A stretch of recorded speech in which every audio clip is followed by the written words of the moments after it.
Meus amados, eu acredito que muitos de vocês já sabem o que é que está acontecendo atualmente em Israel. Tel Aviv, Jerusalém, debaixo de um ataque covarde contra famílias, contra pessoas.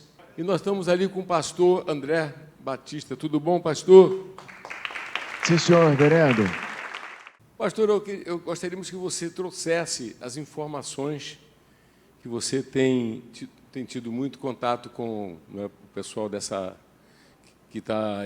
Tem pessoas lá em Israel, inclusive, como a Aline, né, e outras pessoas. Fala com clareza para nós o que está acontecendo. Faz uma descrição e depois eu vou fazer algumas perguntas. Sim, senhor. Reverendo, há mais de 48 horas começou a acontecer alguns ataques terroristas em locais isolados em Israel, espalhados por todo Israel. Ataque com facas, ataque com carros, e isso tem se tornado assim praticamente uma guerra civil. Parece que há mais de 48 horas a gente tem acompanhado as notícias de que está acontecendo o Hamas enviando mísseis da faixa de Gaza para Israel, e isso hoje tocou a sirene em Tel Aviv, Jerusalém, Holon, em Haifa, sem contar no sul de Israel. E aí, inclusive, isso já faz mais de 48 horas, a última contagem que nós tivemos são mais de 630 mísseis, né? E a pedido do senhor, nós convidamos o André Lache. Para quem ainda não conhece o André Lache, ele é cientista político, mestre de governo, diplomacia e estratégia, doutorado pela ciência, políticas e sociais, e ele é diretor executivo do Stanford Brasil. Boa noite, André. Boa noite, Boran. Boa noite, pastor. Boa noite, reverendo. Boa noite a todos. Obrigado pelo convite. Em primeiro lugar, vamos mais uma vez dar boas-vindas, né, ao André. E, como ele sabe muito bem, a nossa igreja é uma igreja de causa, né, uma igreja de causa. E assumimos Israel como uma das causas, né, o direito da sua existência, o direito de se defender quando atacado, quando agredido. E como também nós cremos no Deus de Abraão, de Isaac, de Jacó, né, o Deus de Israel.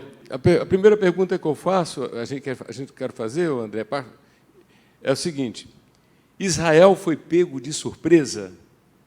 Israel foi surpreendido? Tudo que está acontecendo agora, reverendo, é uma sequência de fatos. E sempre quando acontece alguma coisa dessa natureza, são sequências de fatos que vão escalando, porque a escalada de violência, ela não demora quando não há uma comunicação, uma vontade para desescalar a violência. O que acontece são vários conjuntos de datas e de coisas que aconteceram, que fazem parte disso, não só coisas factuais que aconteceram, mas também de símbolos. Então, se me permitir, eu vou colocar essa cronologia. Então, a primeira coisa que eu acho que é importante dizer é: a população árabe que mora em Jerusalém Oriental, ela se enxerga, ela se vê como palestina, que vive sob soberania de Israel, né? Isso é uma população de mais ou menos 300 mil pessoas que moram na parte oriental da cidade de Jerusalém. Essa parte que nós conhecemos como Jerusalém Oriental, inclui a cidade velha de Jerusalém, onde há os locais sagrados, né? O Santo Sepulcro no bairro cristão, o Muro das Lamentações no bairro judeu, e a esplanada das mesquitas ou Monte do Templo no bairro muçulmano, que é o domo da rocha, né? A cúpula dourada que vocês veem aí atrás do André, a foto. E e a mesquita de Al-Aqsa, que é essa cúpula preta que está à direita do pastor André, exatamente, que é a terceira mesquita mais importante do mundo para 1,5 bilhões de muçulmanos. Essa esplanada foi construída em cima dos escombros do segundo templo de Salomão. Então, é uma região muito densa, a soberania israelense predomina, o controle, administração e custódia dessa região é controlada por clérigos muçulmanos, que são jordanianos, e administrados aí por funcionários palestinos, e é um lugar onde há rezas todas as sextas-feiras, né, durante o mês do Ramadã. Há algumas semanas, um grupo de jovens árabes se filmaram, um filmando o outro, e postaram nas redes sociais, somente no TikTok, agressões que eles estavam fazendo contra religiosos ultra-ortodoxos judeus, que normalmente são pessoas extremamente introvertidas, não extrovertidas, são pessoas mais fechadas, são pessoas mais reservadas, até mesmo quando andam em transporte público e tal. E eles foram filmados esbofeteando essas pessoas que normalmente não demonstravam reação e colocavam nas mídias sociais, e isso viralizava, porque eles mostravam uma certa humilhação aos judeus. Isso viralizou, isso chegou aos jornais israelenses, os jornais nacionais, na televisão, e obviamente isso foi condenado aí por vários oficiais israelenses, até que isso obviamente mexeu aí com a velha rivalidade, que normalmente ela fica dormindo, mas existem grupos radicais de ambos os lados, não são comparáveis, mas existem. Então existe um grupo mais extremamente radical, podemos colocar assim, israelense, que programou protestos contra árabes em Jerusalém. Só que esses protestos foram em zonas de fricção, onde há população árabe constante. Em Jerusalém, perto do portão de Damasco, onde há uma população árabe considerável, porque já é na parte oriental, né, a leste da entrada da Cidade Velha, e obviamente eles gritavam morte aos árabes, e isso gerou fúria também do lado árabe, por sua vez. Então voltou para o outro lado. Aí o outro lado começou a protestar e tentar enfrentar esses protestos dos israelenses judeus, e obviamente a polícia no meio para tentar impedir violência enfim, mortes, etc. e tal. E obviamente a polícia vai agir eventualmente com força física de ambos os lados. Prendeu-se pessoas, e isso começou, num dado momento, isso começou a sair do controle e se aproximou aí dos últimos dias com as rezas que iam acontecer na esplanada das mesquitas. Israel, obviamente, descobre uma série de planejamentos de pessoas que iam entrar na esplanada com pedras, com paus, para, eventualmente, depois da reza, se manifestar de forma violenta, atirar, eventualmente, pedras e coquetéis Molotov contra a polícia de Israel, que fica nas entradas da esplanada das mesquitas, mas não ficam dentro. E ao mesmo tempo, em paralelo a essa história, começou um processo jurídico bastante complexo no bairro de Sheikh Jarrah, que é um bairro árabe que fica em Jerusalém Oriental, onde mora 98% da população é árabe. E o problema nesse bairro especificamente é que há mais de 100 anos atrás, duas organizações judaicas, quando o território ainda era controlado pelos otomanos, ou pelo começo da era inglesa na região, eles compraram nessa região, chamado na época de Shimon HaTzadik, né? Shimon, um estudioso do Velho Testamento, um judeu, um rabino, chamado Shimon o Justo, em hebraico. Eles compraram, então era uma organização de judeus sefaraditas, espanhóis, e uma organização de judeus ashkenazitas, de judeus europeus, que compraram a terra e perderam o controle dessa terra depois da Guerra de Independência, em 1948, porque a Jordânia ocupou a parte oriental da cidade. E a Jordânia, com a posse de fato dessa terra, os judeus que moravam nessa região, por causa dessas duas organizações judaicas, tiveram que sair. Foram retirados, os ingleses até ajudaram essa retirada, e as casas foram abandonadas. Então, os judeus perderam o controle das suas posses privadas nessa região.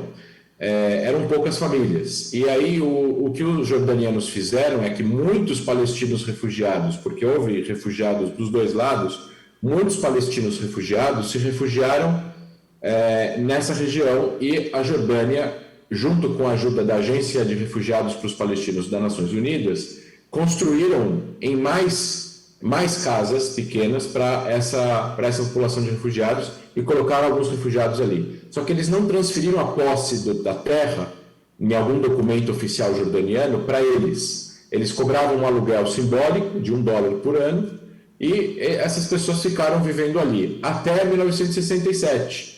O que acontece em 1967? A Jordânia ataca Israel no 4º dia da guerra, dos 6 dias, e Israel conquista toda a Cisjordânia e Jerusalém Oriental.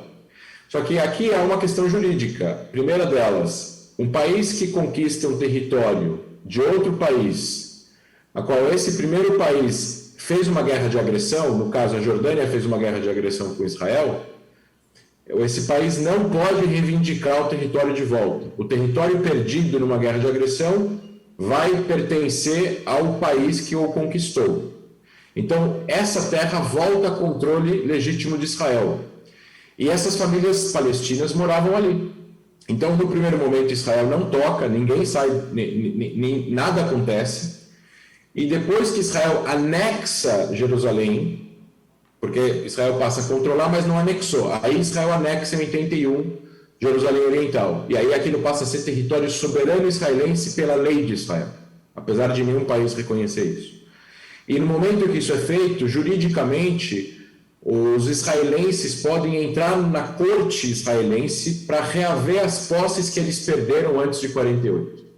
E aí vem toda uma questão jurídica, porque como os palestinos que moravam ali não tinham a posse da Jordânia, e a terra, na teoria, era jordaniana antes, de forma ilegal, essas duas organizações vão eventualmente vender os seus direitos de terra para aí sim organizações mais à direita em Israel, que são a favor de transferir população judaica para esses bairros, porque é um bairro simbólico, é o primeiro bairro na linha de fronteira que dava acesso à parte jordaniana,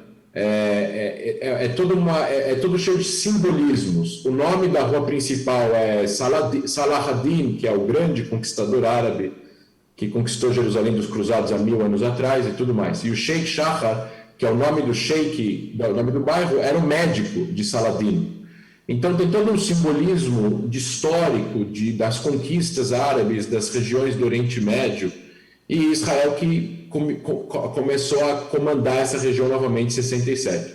Então essas organizações que compram os direitos das duas organizações originais, elas são organizações ideológicas que querem, de uma certa forma, através da justiça. Então vamos colocar assim, juridicamente eles têm razão, mas isso é uma questão jurídica, só que não é só jurídica, porque tem muita política e ideologia envolvida aí no meio. E a política de Israel, no caso o executivo israelense, ela diz, isso não tem nada a ver com a gente, resolvam na justiça. E aí vai para cortes, que pode chegar à Suprema Corte. E eles conseguiram, ao longo de algumas décadas, chegar em acordos com famílias palestinas, que receberam dinheiro para sair das casas, e famílias israelenses judias começaram a morar no bairro. Então, devagarzinho, começou a ter uma presença de famílias israelenses judias no bairro, e isso incomoda os árabes. Apesar de eles terem feito isso através da justiça e através de acordos financeiros, isso incomoda a população que tem uma visão mais simbólica do bairro, de querer que o bairro seja 100% árabe, ou que eles enxergam que aquilo vai um dia participar, fazer parte de uma futura capital palestina, no caso, né, esse bairro. E, obviamente, que isso começa a sair do controle. Então, nas últimas semanas, teve uma decisão da Corte Distrital de Jerusalém, ela dá uma ordem para que as partes cheguem a um acordo, senão ela vai passar para... E aí a família palestina apela para a Suprema Corte, que estava marcado para domingo uma sessão para falar sobre esse caso. E aí começam protestos no bairro, incluindo, e aí junta se coincide com os ataques aos judeus, que eu falei no começo, que coincide com o ataque a um rabino em Yafo, do lado de Tel Aviv. Então, e aí combina com um ataque a judeus no bairro, e aí vai ter protestos de grupos judaicos mais nacionalistas nesse bairro. E aí vai um deputado que é considerado bem radical, da linha dura da extrema-direita israelense, dentro do bairro. E a presença dele chama muito atenção, porque ele é muito conhecido.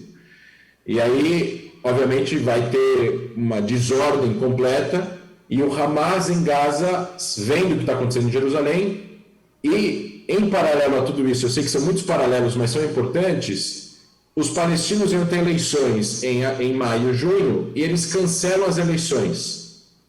Então o Hamas não vai ter mais a chance de poder consolidar mais o seu poder do que ele já tem, e ele quer mostrar que ele está, de uma certa forma, se solidarizando com os palestinos de Jerusalém, se solidarizando com os palestinos na Cisjordânia e se solidarizando com os palestinos em Israel, que os árabes israelenses. Então ele começa a pingar foguetes, é o que a gente chama de começo de uma escalada. Então ele joga 10 foguetes ou 5 foguetes no sul de Israel, que não geram tanta comoção dentro de Israel, e isso começa a escalar. Israel revida com um contra-ataque, 2 contra-ataques e por aí vai, até que realmente chega na sexta-feira, no sábado e domingo teve a última reza do Ramadã. E nesse dia, aí realmente tem protestos com pedras e paus na mesquita de Al-Aqsa. Israel acaba entrando com as forças policiais na esplanada, responde com bombas de gás lacrimogêneo, bombas de borracha, etc. e tal, proíbe 200 palestinos de entrarem na esplanada com pedras e paus, porque eles iam participar dessas revoltas. E ao mesmo tempo, anteontem foi o dia de Jerusalém, que é o dia que Israel celebra 54 anos da reunificação da cidade de Jerusalém depois da Guerra dos 6 Dias. Tudo junto. É o que a gente chama de furacão perfeito, ou um dilúvio perfeito de coincidência de datas, e tudo isso junto gera com que o Hamas comece a responder. E aí Israel começa a responder, o Hamas aumenta ainda mais os foguetes, e aí, obviamente, o que é de diferente dessa vez, eu termino minha fala, é que os árabes israelenses de pontos específicos em Israel começam a protestar dentro de Israel. E o que está acontecendo exatamente agora foi, nas últimas 2, 3 horas, são árabes israelenses dentro da cidade de Lod, do lado de Tel Aviv, no centro de Israel, que começam a sair nas ruas para fazer literalmente pogromos, perseguições a judeus da cidade, indo em prédios onde moram judeus, destruindo os quadros de luz, deixando o prédio sem luz, jogando coquetéis molotov nas janelas, pedras nas janelas, balançando bandeiras palestinas dentro de Israel. E aí a polícia não consegue conter isso, os judeus israelenses ficam dentro das casas, e aí, obviamente, que isso chama a atenção de judeus em outras cidades que querem, obviamente, entrar na cidade para tentar brigar com os árabes que estão protestando, e isso acaba tendo o que a gente chama de um distúrbio civil severo, que é uma coisa que raramente acontece em Israel. Então, o que nós estamos vendo agora é o estádio de sítio na cidade. A polícia do exército, que é a polícia de choque de Israel, 16 mil homens sendo enviados para essa cidade amanhã, dezenas de carros queimados, no meio dos foguetes caindo em Israel de Gaza e no meio dos protestos em outras cidades. Olha, nós queremos agradecer essa exposição que o nosso amigo cientista André está nos brindando, não é? E está dando para poder perceber a profundidade e a gravidade do que está acontecendo, e isso permite que são elementos para as nossas orações, que nós vamos fazer daqui a pouco, vamos fazer essas orações.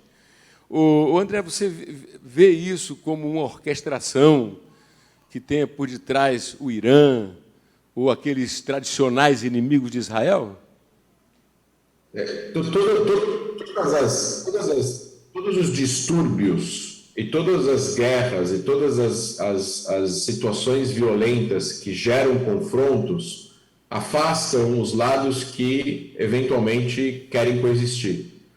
Por exemplo, o político Mahmoud Abbas Mansour, que é um deputado árabe israelense que quis fazer coalizão com a direita ou com a esquerda israelense, pela primeira vez um partido árabe israelense querendo participar do governo de forma ativa, ele cancelou as conversações para fazer uma coalizão, porque ele, de uma certa forma, fica numa encruzilhada. Eu vou fazer coalizão com um governo que está atacando Gaza e que vai agora prender um monte de gente na cidade de Lod. Então, ele fica preso ao público dele. Então, os lados que conversam não conversam, e os extremos se retroalimentam. É sempre assim, não só em Israel, mas no mundo inteiro. Então, o Irã, o Hamas, Jihad Islâmica, Hezbollah, e todos aqueles que são contra a coexistência com Israel, celebram. Aqueles que são a favor da coexistência, lamentam. Vários prefeitos de várias cidades árabes foram colocados no jornal que está rolando agora ao vivo em Israel, para justamente pedir ao seu público para que baixem os ares e parem com a violência, porque não vai levar a lugar nenhum. Porque mais cedo ou mais tarde Israel vai estabelecer o controle. Só que isso pode custar vidas. E isso pode gerar um trauma dos traumas que já existem, mais um trauma para as rixas que existem entre árabes e judeus, coisa que estava diminuindo de um tempo para cá com os acordos de paz entre Israel e outros países árabes e tudo mais. Então isso é de interesse dos radicais. Os radicais sempre querem, no final das contas, atrapalhar processos de normalização.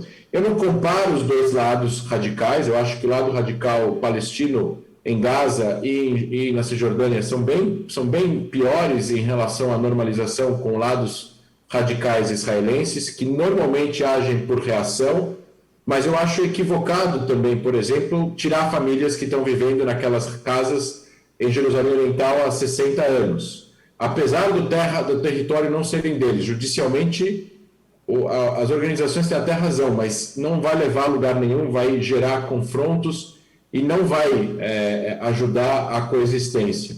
Eu acho que o que nós precisamos todos desejar é a coexistência, com que Israel continue existindo em segurança e que haja paz na região, seja ela no formato que for, que haja paz na região. Então, com certeza, os inimigos de Israel estão comemorando. O pastor André, quer falar alguma coisa, pastor André?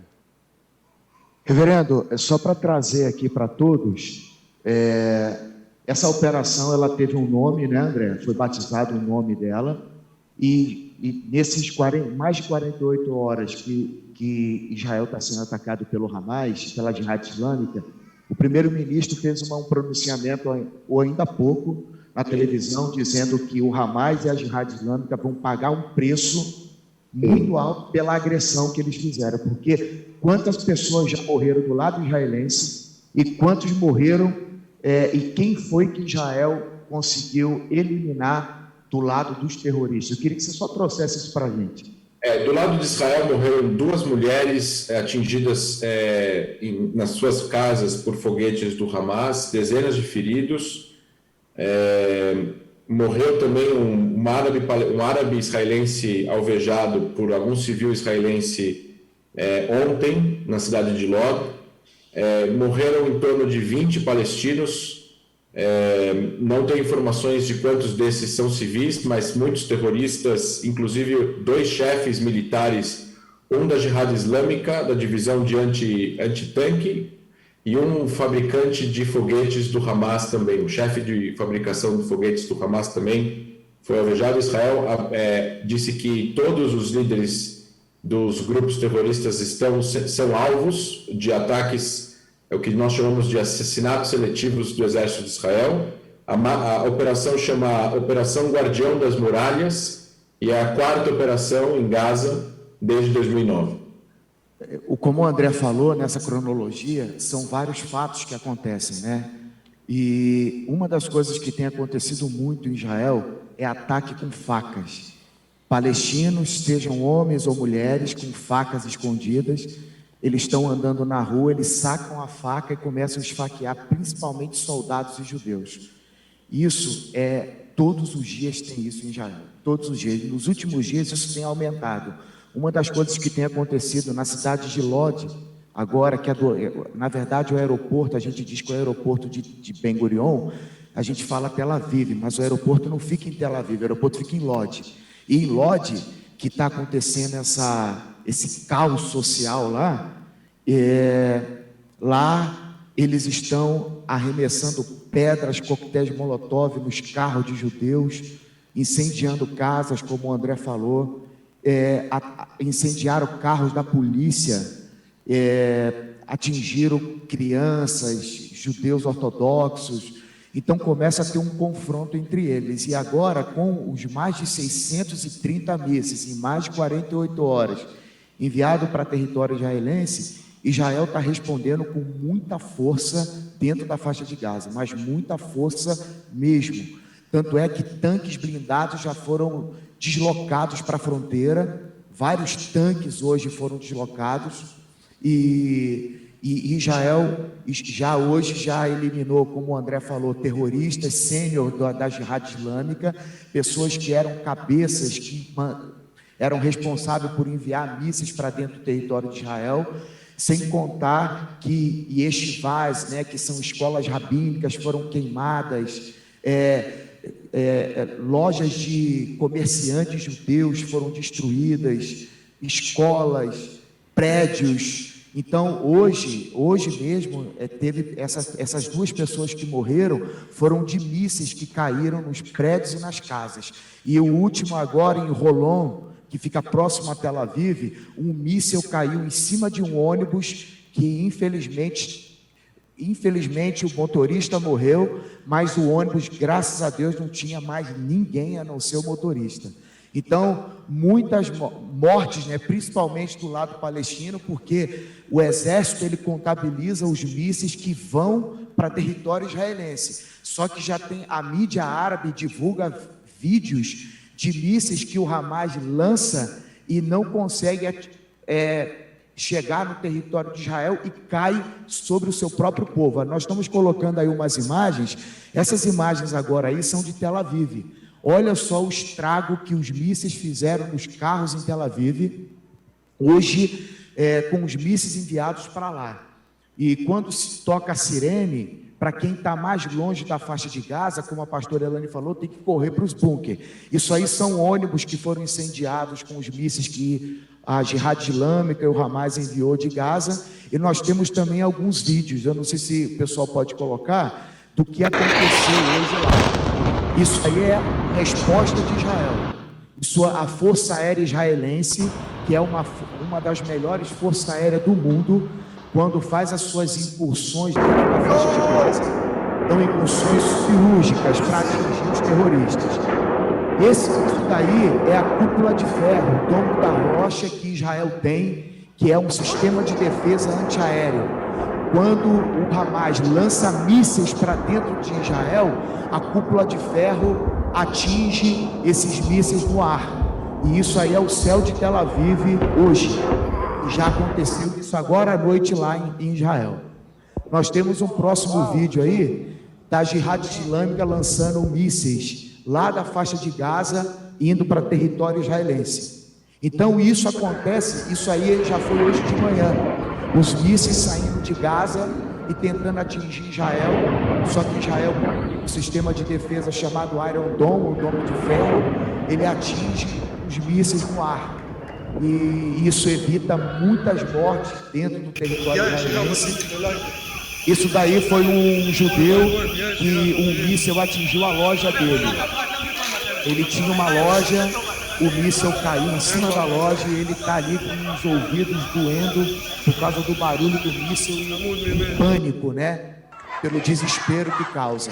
Esse vídeo é dessa crise que está acontecendo, porque os árabes estão tirando as bandeiras israelenses e colocando as bandeiras palestinas, dizendo que, chamando Israel de ocupação, que a terra é deles. Então está tendo essa crise, né? Esse momento de balbúrdia, de anarquia, de caos em várias cidades em Israel. Tudo se resume nisso, né? ataques à pedra, facas, carros.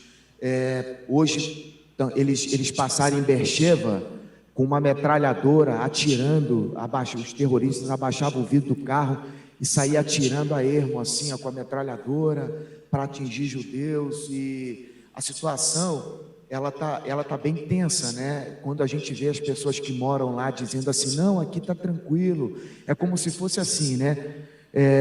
Vamos imaginar, a favela do Jacarezinho está tendo uma incursão da polícia e a gente está em Caxias. Ali em Caxias, a gente não está vendo nada acontecer, mas aí ali no Jacarezinho, a coisa está feia. E aí, aí sai do Jacarezinho e começa a pegar toda a região. Foi o que aconteceu lá em Israel. Começou algo no sul, em algumas cidades específicas, depois foi tomando dimensão. E essa dimensão chegou a várias cidades. Tanto é que hoje o míssil não caiu só em Tel Aviv. Foram mísseis para Jerusalém, para Tel Aviv, para Haifa, para Holon, para Lod, para todo o sul de Israel, Beersheba, Ashkelon, todas as cidades que compõem ali, aquelas cidades filisteias que a gente, quando lê a Bíblia, né? Gate, Ashkelon, todas elas foram atingidas e muita gente ferida, reverendo. Morte houveram 2, mas ferimentos, várias pessoas feridas, e sem contar um trauma psicológico. Imagina, se a gente está sentado na igreja, houve um tiro, isso já causa um pânico na gente. Imagina que um míssil está sendo lançado no ar e você não sabe se o Iron Dome vai ter uma interceptação ou se vai cair em cima de alguém. Então isso causa um pavor. Tanto é que teve pessoas em Israel que perderam a vida porque atingiu a parte psicológica dessas pessoas. Então, a gente deve orar mesmo, porque o comandante sênior do Hamas, ele estava dentro de um bunker, e hoje a mídia palestina disse que ele ia fazer um pronunciamento.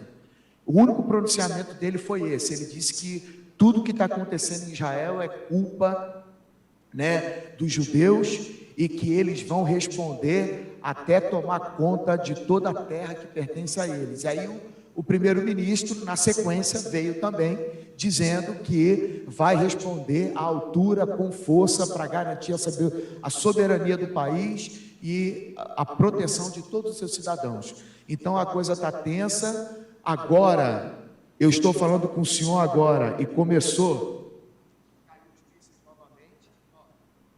Isso aqui é um programa que, quando a gente foi a Israel, eu estive lá e a Aline me falou que esse aplicativo aqui mostra, toda vez que um míssil cai em Israel, o telefone de todo judeu mostra onde o míssil está caindo. Tudo isso aqui são mísseis que estão sendo lançados agora, enquanto eu estou falando com o senhor, reverendo. Mísseis e mísseis e mísseis, ó. Agora, exatamente agora. Então, agora, exatamente agora também, a missionária vai ler o Salmo. Convida todos que possam ler o Salmo, abrir o Salmo 122. Sim, senhor. Salmo 122, a partir do versículo 6, que diz assim: Orai pela paz de Jerusalém. Sejam prósperos os que te amam. Reine paz dentro de teus muros e prosperidade nos teus palácios. Por amor dos meus irmãos e amigos eu peço, haja paz em ti. Por amor da casa do Senhor, nosso Deus, buscarei o teu bem. Deus e Pai do Senhor e Salvador Jesus Cristo, aceita a nossa intercessão, aceita a nossa oração, aceita a nossa súplica em favor de Jerusalém, em favor de Israel, em favor dos governantes, aqueles que têm que tomar as decisões. Aceita, meu Deus e meu Pai, a nossa oração. Reverendo, e também aqui, desde que começou a oração, os mísseis continuam, tá? Inclusive, tocou a sirene de novo em Tel Aviv. Mandaram mísseis de novo para Tel Aviv, continua desde que começou a oração, não parou. Uma enxurrada de mísseis lançados tanto para o sul de Israel E o Israel, a Força Aérea Israelense, acabou de atacar mais um QG do Hamas. Aí, nesse mapa, reverendo, cada pontinho vermelho desse é para onde são enviados mísseis. Então, aqui na nossa direita, na extrema direita, nós temos o Mar Morto. Olha até onde o pontinho chegou, quase perto de Jerusalém. Toda a região, os pontos para baixo, do meio para baixo, é o sul de Israel, e do meio para cima, o norte, atingindo Haifa, aquela região que a gente lê na Bíblia de Tiro e Sidom, na Bíblia, né? Que aí tem outro nome. Então, toda essa região aí são regiões que agora, no momento da oração, enquanto a gente está orando aqui, foram acionadas. Aí é um outro mapa que mostra onde as sirenes tocaram e para onde os mísseis chegaram. E agora tem um vídeo que vai colocar agora aí, de Israel atingiu agora, reverendo, esse prédio, ó, a Força Aérea atingiu um QG do Hamas, agora, isso foi agora, ó, olha lá.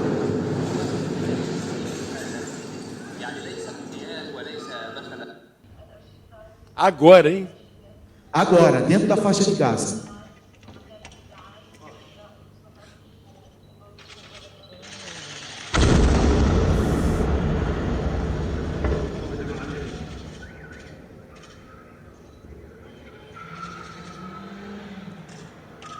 A Força Aérea Israelense, todas as vezes que a Força Aérea faz uma incursão dentro da faixa de Gaza, são chamadas de incursões cirúrgicas.